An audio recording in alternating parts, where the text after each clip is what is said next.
Bonjour et bienvenue dans Faut pas croire. Comment se fait-il que dès l'aube de la vie et souvent jusqu'à la mort, on s'attache à des objets? On peut penser au doudou de l'enfance, au bibelot qui nous suit dans nos chambres, nos voyages et parfois même jusqu'à l'EMS, ou même à ces objets sacrés qui pour certains auraient une âme. Alors comment qualifier ce lien si intime, presque magique, qu'on entretient avec des choses inanimées? Et aujourd'hui, alors que l'ère du temps est au détachement, pourquoi continue-t-on de s'attacher aux choses concrètes et palpables? Regardez ce reportage de Bernard Novet, on en parle juste après.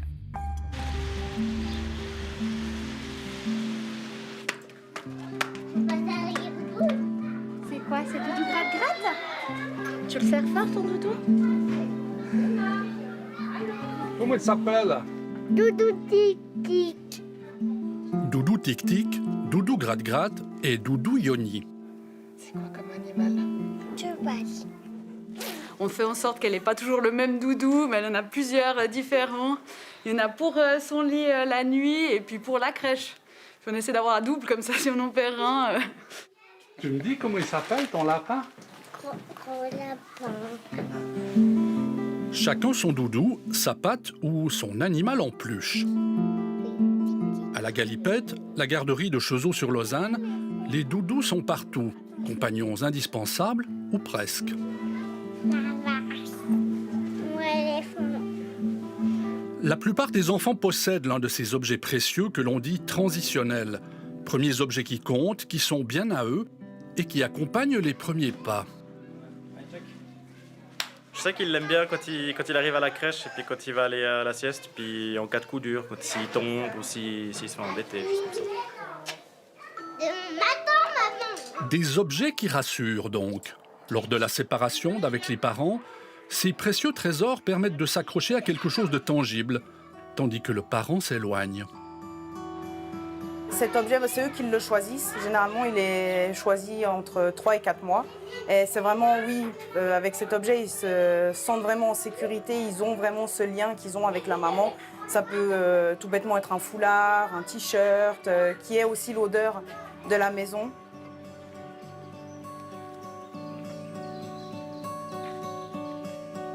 Il n'y a pas que pendant l'enfance que des objets précieux, presque habités, viennent ainsi pallier les absences. Après avoir gagné la course autour du monde en 1982, Thierry Dana a travaillé dans la banque, puis est devenu photographe. Dans un livre paru récemment, il se penche sur ces trésors que l'on garde avec soi quand tout a disparu ou presque. Au travers de ces simples objets du quotidien, il tisse en creux les portraits de leurs propriétaires résidant d'un EMS près de Genève. Un jour, je suis tombé et on m'a conduite à l'hôpital pour me recoudre la tête. De là, on m'a emmené directement à l'EMS. Ma maison a été vidée et je n'y suis plus jamais retourné. Tout ce que je possédais a été donné ou vendu, y compris ma collection de disques et de CD. J'ai donc acheté cette radio, car je ne peux pas me passer de musique. En plus, c'est une compagnie. Claudine, 84 ans, Vic.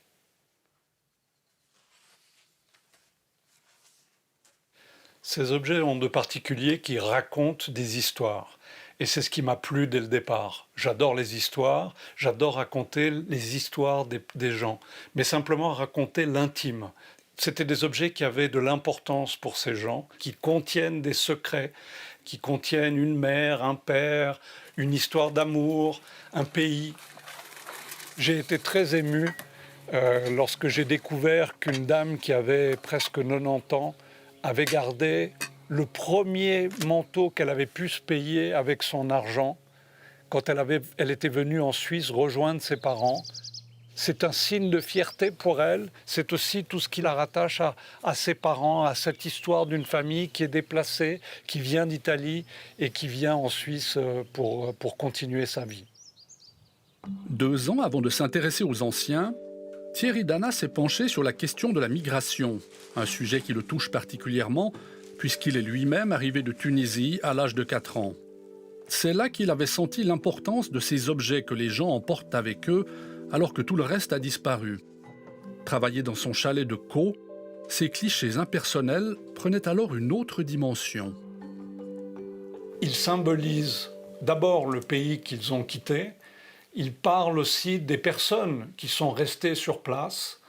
Ce sont des objets d'une immense valeur pour eux et ils sont vraiment gardés très précieusement au fond d'une valise, enveloppés, protégés. C'est très impressionnant à voir. Le jour de mon départ, mon père m'a donné 352 takas, environ 4 francs, que j'ai cachés dans cette pochette. Je n'ai jamais pu les dépenser car ils sont trop liés à lui. Noreen, Bangladaise, 23 ans.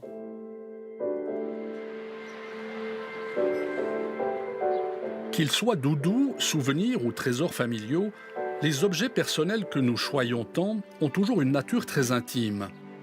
Mais il en est d'autres qui portent aussi une dimension différente, communautaire et sacrée. Depuis les origines, les croyants, catholiques mais pas seulement, se sont rassemblés autour des reliques, ces objets ou restes humains qui sont au cœur des cultes et des pèlerinages.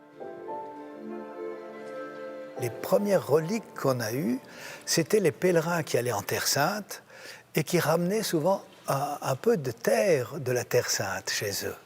Ça veut dire, j'ai été, puis c'est vrai, c'était réel, j'ai fait l'expérience. Et puis au fond, ce besoin, face à la mort, on a besoin, j'allais dire, d'une réalité qu'on peut toucher, qu'on peut regarder, et qui est au fond notre point d'ancrage, parce que nous ne savons pas d'où nous sommes venus, nous ne savons rien de notre naissance. Et puis nous ne savons pas quand nous allons mourir et comment ça sera. Mais au travers d'un petit signe, d'un petit reste, justement, une image, une photo, etc., ce sont des réalités qui nous accrochent et qui nous disent que les relations traversent le temps. À la cathédrale de Fribourg, la chapelle du Saint-Sépulcre abrite désormais 3 reliquaires contenant des restes de Nicolas de Flue, de Nicolas de Myre et du jésuite Pierre Canisius, le fondateur du Collège Saint-Michel, mort en 1597. Lors du déplacement de reliques de Canisius depuis l'église Saint-Michel, des représentants de l'État, de l'évêché et des monuments historiques étaient présents. Il s'agissait d'ouvrir le gisant et de prélever des ossements pour les déposer dans un nouveau reliquaire qui serait exposé à la cathédrale à côté des 2 plus anciens. Quand on les a vus dépouillés de toute leur protection, il s'est fait une sorte de silence un peu surprenant. C'était comme une apparition. Parce que tout à coup, ces os brutes devant nous, qui m'ont frappé d'ailleurs par leur vigueur, par leur puissance. C'était un grand marcheur, donc ses ossements, son fémur était vraiment très fort, les os étaient très forts. Tout à coup, il nous est apparu, si on veut, pourrait-on dire. Et ça a été un choc, et moi aussi, qui ai traîné mes bottes dans les histoires de Pierre Canisius depuis des décennies, c'est un nouveau contact que j'ai eu à ce moment-là. Oui, une réalité, il est devenu devant nous, tout à coup, il a imposé sa présence. Une relique qui impose sa présence. Un souvenir du passé, symbole aussi de résurrection des corps, et qui s'inscrit dans la communion des saints. En conservant ces reliques du passé, on conserve un lien fort avec ceux qui nous sont chers, que ce soit au travers de restes de saints ou de simples objets du quotidien.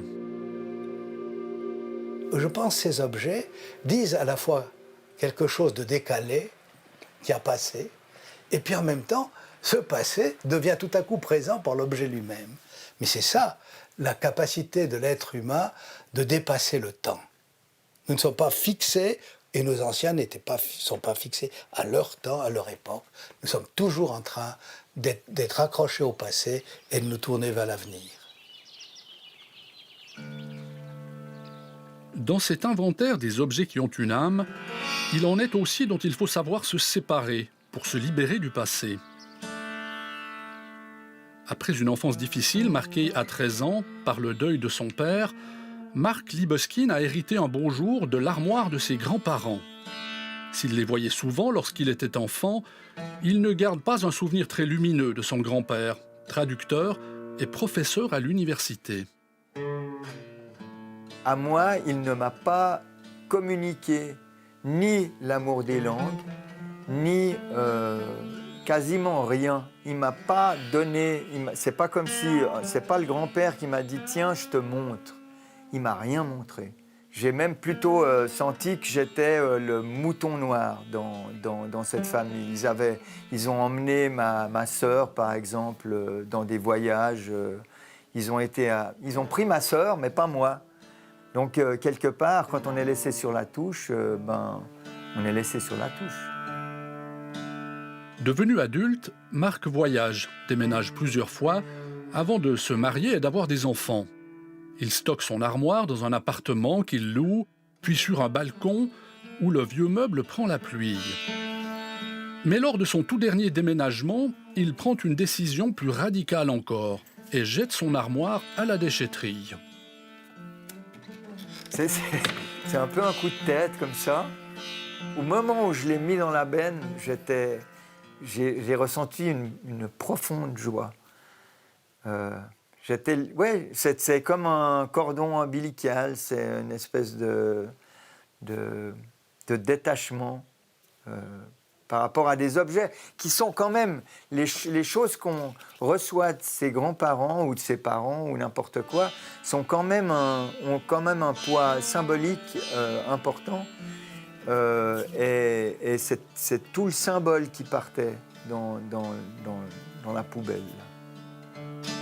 S'il possède encore quelques petits objets de ses grands-parents, ceux que Marc Libeskind chérit le plus, ce sont ceux qu'il a hérités de sa maman.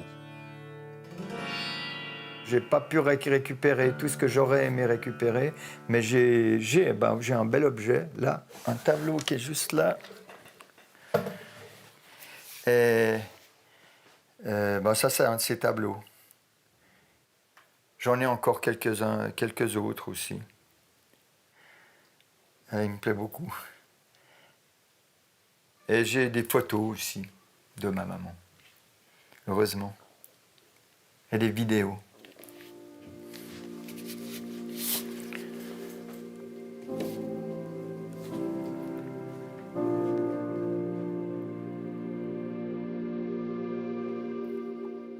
Bonjour Noémie Etienne. Bonjour. Merci beaucoup d'être avec nous. Vous êtes historienne de l'art et professeure à l'Université de Berne et vous avez notamment participé à cette série de la chaîne Arte qu'elle a consacrée aux objets qui s'intitulait « Faire l'histoire ». Alors d'abord, restons sur le reportage, sur les images qu'on vient de voir. Qu'est-ce qu'elles disent de nous, ces images-là, Noémie Etienne ? Je crois que ce que ça dit bien, dans plein de cas de figure, c'est qu'un objet, c'est une chose matérielle, mais c'est toujours plus que ça. Potentiellement, parce que pour certains, une armoire, c'est peut-être rien, mais potentiellement, c'est un objet enrichi par des histoires, des souvenirs, des mémoires, l'histoire des fabricants, l'histoire de l'achat, l'histoire des gens qui nous ont donné. Donc une petite chose matérielle qu'on pourrait avoir tendance à ne pas forcément respecter, c'est toujours aussi un monde entouré d'immatériel. Et ça, c'est dans, je trouve, tous les cas de figure du reportage. Bonjour Boris Bastiot. Bonsoir. Merci. Bonjour. On est encore l'après-midi. Vous êtes directeur du musée d'ethnographie de Genève et les objets du monde entier, au fond, ils sont votre quotidien. Vous les exposez dans votre musée. Une question un peu intime, Boris Bastiot. Quel lien vous entretenez, vous, avec ces objets-là ? Oh, c'est très particulier, et puis ça dépend un peu des collections, mais il y a effectivement des objets qui sont très forts, même si on a un esprit assez cartésien et une approche scientifique. On ne peut pas travailler dans ce genre de collection sans prendre en considération et sans être sensible à toute l'humanité qu'il y a derrière. Et puis, quand on travaille sur l'histoire de ces collections, aussi de sentir et de percevoir tout ce qu'il y a pu y avoir comme émotion et parfois comme drame autour de ces objets, de leur collecte. Il y a quelque chose parfois de magique dans ces objets-là, dans comment, la façon dont vous les percevez. Ah oui, tout à fait. Je viens de faire un tour dans le musée avec un jeune stagiaire et effectivement, il y a beaucoup on peut trouver énormément de plaisir. Je crois que beaucoup de gens qui travaillent dans les musées ont énormément de plaisir à côtoyer les collections, ont leurs propres objets fétiches, si on peut dire, dans chacune des collections dont ils ont la charge. Je ne déroge pas à ce principe. Alors, je vous interrogerai sur votre objet fétiche, Boris Bastio, mais d'abord, Noémie Etienne, est-ce qu'on peut dire que même un objet banal, pour la personne qui le possède, il n'est finalement jamais anodin? Est-ce qu'on peut dire ça et au fond, pourquoi? Alors, je ne sais pas si on peut dire ça de tous les objets. Je pense qu'il y a des objets qui peuvent être anodins, il y a des objets qui peuvent l'être moins. Mais c'est clair que certains objets, et c'est un petit peu aussi ce qu'on appelle les œuvres d'art, vont avoir différentes valeurs pour les gens qui les possèdent. Ça peut être aussi une valeur économique, mais ça va être une valeur esthétique, ça va être une valeur sociale, de valorisation, ou une valeur mémorielle. Voilà. Donc on investit en fait dans les objets des valeurs, et puis certains objets sont plus aussi à même quand même de susciter peut-être des émotions. Mais au-delà de la valeur, on voyait ces enfants avec leur doudou, on voyait une armoire qui prend beaucoup de place dans un univers mental. Boris Bastio, aujourd'hui, on est dans une société de consommation. Alors évidemment, on a un rapport très proche aux objets, mais est-ce que cet attachement-là a toujours existé depuis la nuit des temps aux objets ? Alors, je pense que oui, je pense que, comme disait Noémie, c'est la valeur qu'on projette dans les objets, c'est ce qu'on ajoute à l'objet, qui peut être un objet parfois de culture industrielle, comme un doudou ou une armoire de Ikea. Ce qui va faire la différence, c'est l'expérience. Comme on le disait, c'est tout le contexte de son acquisition, son usage et toutes les histoires qui y sont associées au cours d'une vie. Mais est-ce qu'on peut dire que c'est une relation réciproque entre l'homme et l'objet, entre l'enfant et l'objet, entre la femme et l'objet ? Ou la femme-objet. C'est intéressant. Non, mais ce que ça montre, je ne sais pas si c'est réciproque, mais ce que je trouve intéressant, c'est que dans le cas des doudous que vous évoquiez tous les deux, ça émousse la frontière entre qui est le sujet, qui est l'objet. Qui fait du bien à qui ? Parce que finalement, le doudou, il a une grande force par rapport à ses enfants. Nous, on appelle ça objet. Peut-être que les enfants, ils pensent que c'est une personne. Donc voilà, je pense que c'est réciproque au sens où la frontière entre nous et les choses, elle est peut-être moins claire qu'il n'y paraît. Et voilà. Et la couronne d'un roi, Boris Bastio, ou des objets de prestige qui sont exposés dans votre musée, au fond, ils ont un pouvoir, ou ils ont eu un pouvoir sur les personnes qui les arboraient.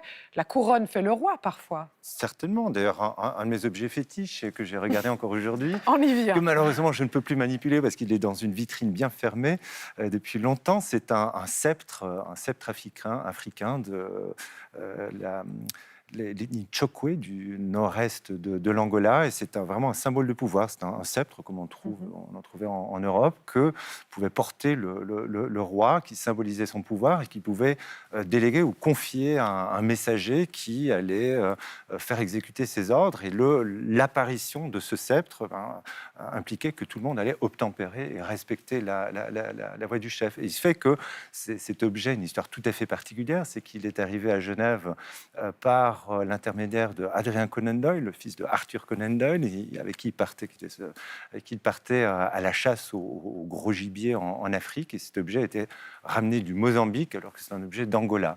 Et après, c'est un objet d'une manufacture absolument exceptionnelle, en bois avec un grain très fin, et avec des ornements. Enfin, il y a une figure de chef avec sa coiffe, et puis un ornement qui en fait est inspiré du style manuélin portugais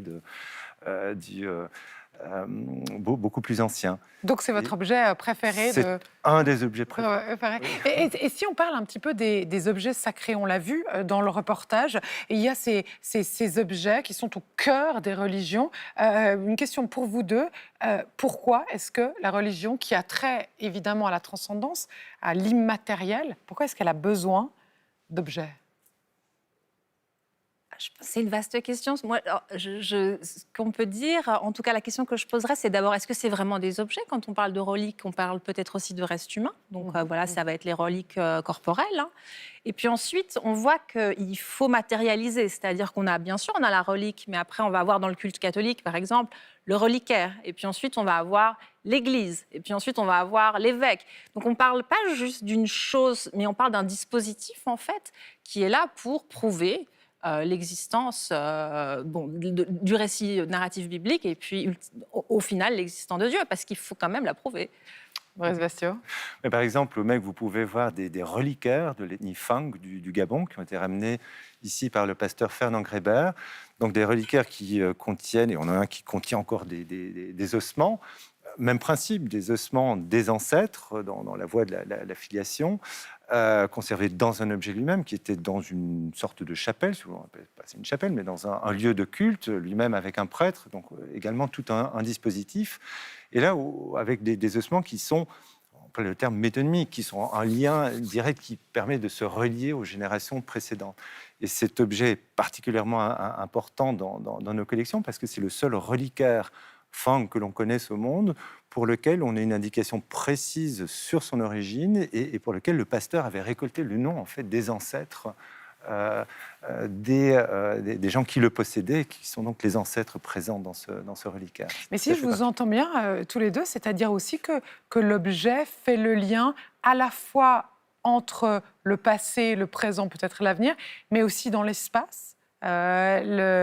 L'armoire de la grand-maman ou du grand-papa est présente, puis absente. Enfin, il y a un lien comme ça avec le temps et l'espace, Boris Vasseur. Alors, je dirais, pour ce qui est de l'espace, l'objet fétiche, entre guillemets, ou l'objet de forte attention, que ce soit le doudou ou que ce soit le reliquaire, finalement, devient un axis mundi. C'est le point autour duquel le monde tourne.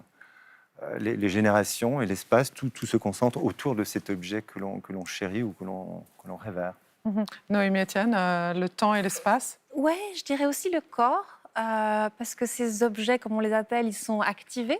On les touche, on les manipule, on met les reliques dans des retables, on va ouvrir les retables. Donc c'est le présent. Et en même temps, c'est l'absence, parce qu'on sait que les objets nous survivent. Nous trois, on est mortels. Ce banc nous survivra. Non, mais c'est vrai. Le banc, il ne faut pas croire, nous survivra. Probablement. Il y a une permanence de l'objet qui évoque la vulnérabilité du corps humain. Et je pense que c'est là qu'il y a aussi des émotions, peut-être religieuses, mais pas que, qui peuvent naître dans cette dualité, cette tension. Boris Vasseur, pourquoi aujourd'hui encore, ou même dans l'histoire, on enterre les morts avec des objets, où on a enterré les pharaons, jusqu'à aujourd'hui où on met parfois une photo? Là, je pense que c'est très difficile à résumer. Je pense qu'il y a beaucoup de raisons pour lesquelles on enterrait des morts. Il y a différentes théories. Je pense que ça dépend vraiment du contexte culturel, que ce soit des objets qui accompagnent et qui puissent servir dans l'au-delà à la personne enterrée. Ça peut également être simplement des objets de prestige. Il peut y avoir des raisons très différentes pour ça. Mais le côté accompagnement, le côté protection, il existe aussi dans la vie et aussi parfois dans la mort. C'est ces objets-là qui sont présents finalement, qui sont dans notre présent et qu'on enterre les morts avec eux. Ils les suivent de la réalité à la terre, sous la terre. Il y a quelque chose de l'ordre du lien là aussi. C'est possible, mais ce n'est pas du tout ma spécialité, donc j'hésite à vous répondre. Eh bien, alors parlons du politique. Noémie Etienne, le corps, vous disiez au tout début, l'objet, le corps des femmes a été objectivé. Oui, donc en fait, dans la question de l'objet, il y a aussi la question de qui dit que c'est un objet. Le doudou est-il un objet? Peut-être oui pour le journaliste, pas pour les enfants. On a des exemples vraiment très, très, très violents et très dramatiques que je mentionnais par ailleurs et dont je parle souvent dans mes cours, qui font que pendant, par exemple, la traite esclavagiste, disons en gros de la Renaissance aux Lumières, le corps des personnes mises en esclavage, généralement originaires d'Afrique, est décrit comme un meuble. Et là, je vous parle, donc c'est il y a longtemps, le XVIIe, mais c'est textuellement dit, ben voilà, si vous décédez, la moitié de vos meubles et de vos esclaves vont à votre frère et l'autre à votre père. Donc on considère des êtres humains par centaines, milliers comme des objets et on les décrit juridiquement, c'est pas un texte de poésie, c'est juridiquement comme des meubles. Donc qui définit l'objet et le sujet? Je pense que là, effectivement, il y a du très politique. Et sur le corps des femmes? Pareil, je pense qu'on peut faire l'expérience en tant que femme d'être regardée, traitée, considéré comme un objet ou un animal. C'est un petit peu encore le troisième terme peut-être entre humain, animal et objet. Et c'est voilà, un regard dont on fait l'expérience, on appelle ça se faire objectiver. Et c'est du politique et c'est de la violence aussi symbolique et parfois très, très physique. Mais Après, je pense qu'on retrouve ça encore dans le fait qu'après la mort, le corps devient autre chose. Et c'est là aussi que l'État réapparaît et qui régit la manière dont on doit traiter les corps, les enterrer. C'est quelque chose qui est extrêmement réglé et qui n'appartient plus, qui n'est plus du ressort de la famille. Alors, certains choix aujourd'hui peuvent être faits dans certaines sociétés, mais sinon c'est quelque chose qui est extrêmement cadré. On ne fait pas ce qu'on veut de son corps après sa mort. Et on l'a vu avec le Covid, la gestion des cadavres. Je pense à des cas aux États-Unis, en Amérique du Nord. Voilà, il y avait des règles. Tout d'un coup, c'était très strict et on gérait en fait des dépouilles comme des objets. Donc, ça peut se justifier au point de vue sanitaire, mais ça pose des questions sur qui décrit. On a parlé des objets, parlons même maintenant de l'absence d'objets. Elle a aussi une réalité. On voit cet homme qui a cette armoire, qui quand il la jette, eh bien, il ressent une espèce de libération. Est-ce qu'il y a aussi dans les pratiques muséales ou dans l'histoire de l'art l'absence d'objets qui a une valeur en tant que telle ? Oui, alors c'est parfois exploité dans des dispositifs muséographiques. J'oublie le nom de ce musée aux États-Unis. On a volé certains tableaux il y a quelques dizaines d'années où les cadres restent là et l'absence des tableaux est criante et visible. On a nous-mêmes déjà eu l'expérience d'objets retirés d'exposition. L'absence de l'objet finalement est aussi forte, ou des objets qui sont cachés en fait par un voile ou un dépoli parce que on nous demande, ou une communauté de culture nous demande de ne plus le présenter. On ne le voit plus, mais on sait qu'il est là. Donc, jouer sur cette absence, cette présence, le fait de voir ou de ne pas voir peut être très, très fort dans une exposition. Et une dernière question sur l'iPhone, sur ce téléphone portable qui nous accompagne partout, auquel on confère finalement un objet, un pouvoir. Au fond, quelle est sa valeur aujourd'hui ? Quel objet est-il ? Est-ce qu'on peut le comparer à des objets du passé dans son importance dans notre quotidien ? Je pense que c'est très important. Et pour faire moi, si on me prend mon ordinateur, j'ai un moment d'angoisse quand même. Non, mais c'est vrai, je ne vais pas l'amener au truc qui répare là, de MacBook. Je suis très stressée. Mais pour rejoindre aussi cette question sur l'absence et le reportage, donc bien sûr, le monsieur peut avoir envie de jeter cette armoire, mais il faut se rendre compte qu'il y a des gens qui sont dépossédés par centaines de milliers d'iPhones, bien sûr, et d'armoires, et que c'est aussi un rapport particulier à son histoire et à son héritage d'avoir des objets dont on veut se séparer, alors que pour des très nombreuses victimes, de très nombreux génocides de toutes sortes, on n'a pas d'objets, et c'est une autre forme d'absence, et c'est une autre forme de violence qui n'est pas facile aussi à gérer quand on n'a plus, en fait. Il nous faut conclure. Merci beaucoup pour cette discussion. Merci à vous deux d'être venus sur ce plateau. Quant à vous, eh bien, si vous voulez réagir à cette émission, vous pouvez le faire sur nos réseaux sociaux ou à l'adresse fautpascroire@rts.ch.